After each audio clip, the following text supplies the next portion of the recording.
সেই মুহূর্তটা আমাকে নাড়া দেয় যখন আমি অ্যাওয়ার্ডটা নিচ্ছি আর আমি দেখতে পাচ্ছি I could see my father ওখানে বসে ওই যে বাবাই দাঁড়িয়ে হাততালিটা দিচ্ছেন, ওই ভিডিওটা আছে এখনো। বাবা কতটা খুশি হয়েছে আর কি, মানে আমার এই অ্যাচিভমেন্টে আমার থেকে বেশি খুশি আমার বাবাই হয়েছে, কারণ ওটা ওনার অ্যাচিভমেন্ট।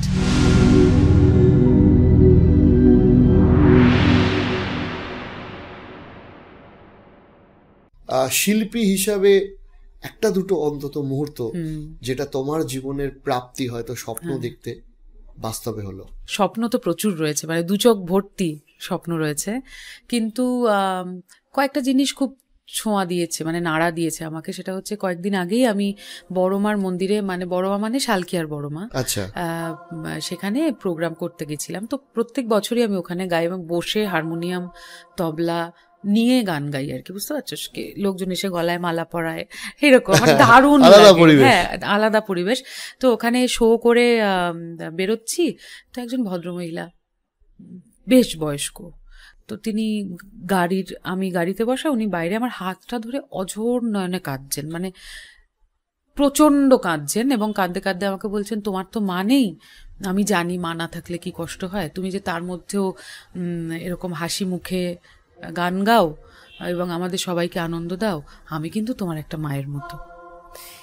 এইটা যে শুনে, আর দেখো মায়ের মন্দির থেকেই গান গেয়ে বেরোচ্ছি, আর আমার কাছে আমার মাই সব, দেখতেই পাচ্ছ, মানে শি ইজ মাই এভরিথিং। হ্যাঁ, তো এটা শুনে আমি ভাবলাম যে এর থেকে বেশি আর কি চাই, মানে আর আমার কোথায় পেমেন্ট, কোথায় ক্যারিয়ার, কোথায় এটাই সব, এভরিথিং এভরিথিং। বা অ্যাজ আ টিচার যখন দেখি কোনো স্টুডেন্টরা ইন্ডাস্ট্রিতে ভালো কাজ করছে, বিভিন্ন জায়গায় শো করছে, স্টেজ পারফর্ম করছে, ওরা দেখে খুব ভালো লাগে, খুব আনন্দ হয়। আর তোমার ন্যাশনাল অ্যাওয়ার্ড পাওয়ার মুহূর্তটা?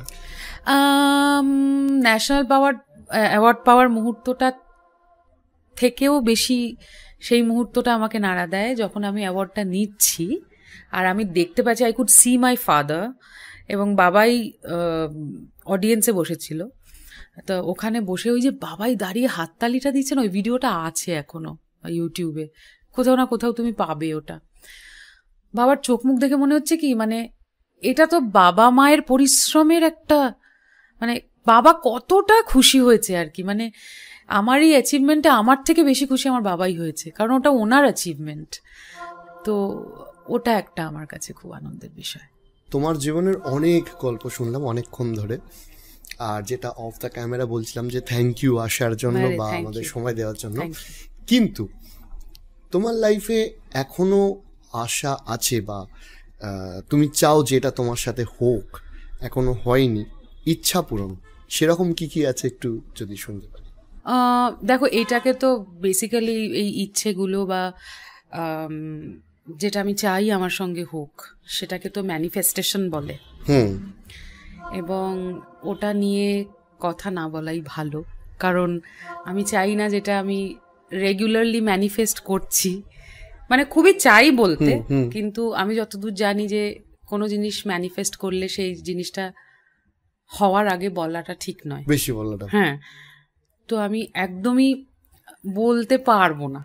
আচ্ছা, কিন্তু একটা জিনিস বলতে পারি, সেটা হচ্ছে যে আমি একজন রেলিভেন্ট মিউজিশিয়ান হয়ে থাকতে চাই।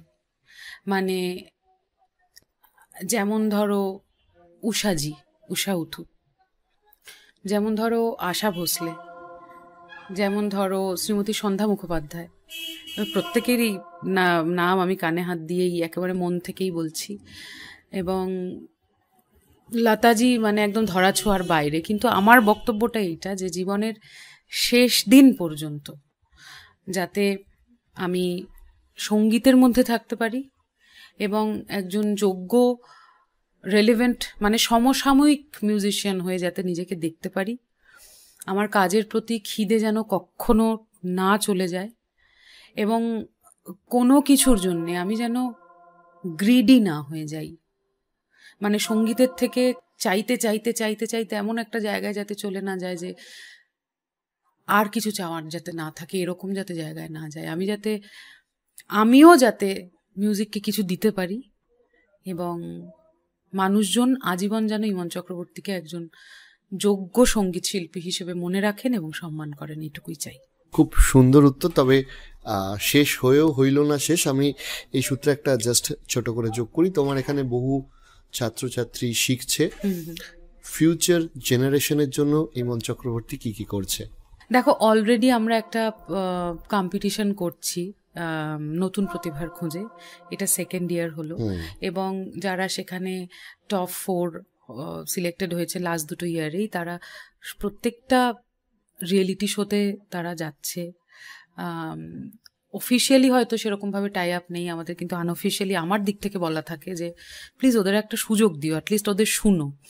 তো সেই অর্থে বহু ছেলেমেয়েরা কাজ করছে, এবং আমার এই প্রোডাকশনটা কিন্তু বেসিক্যালি নতুনদের কথা মাথায় রেখেই তৈরি করা। তুমি যদি আমার ইউটিউবে যাও, তুমি প্রচুর নতুন ছেলেমেয়ের গান শুনতে পারবে, ওদেরকে একটা জায়গা করে দেওয়ার আমার যতটুকু ক্ষমতা তার মধ্যে। তবে আমি এইটুকু বলতে পারি, জানো তো, পুরনোদের একটা অন্যরকম জোর থাকে, নতুনদের কিন্তু একটা অন্যরকম জোর থাকে, যেই সাহসটা থাকে, যেই রিস্ক নেওয়ার মানে অদম্য একটা উৎসাহ থাকে, সেইটা যেন কেউ হেলায় না হারায়। এবং এই সময়টাকে, এই কম বয়সটাকে যাতে তারা খুব প্রপারলি ইউটিলাইজ করে, রোজ রেয়াজ যাতে করে, রোজ, নো ম্যাটার হোয়াট, এভরিডে রেয়াজ, নিজেকে ব্রাশ আপ করা। এবং শুধু এখন তো রেয়াজ নয়, তোমাকে শারীরিকভাবেও সুস্থ থাকতে হবে, মানসিকভাবেও সুস্থ থাকতে হবে।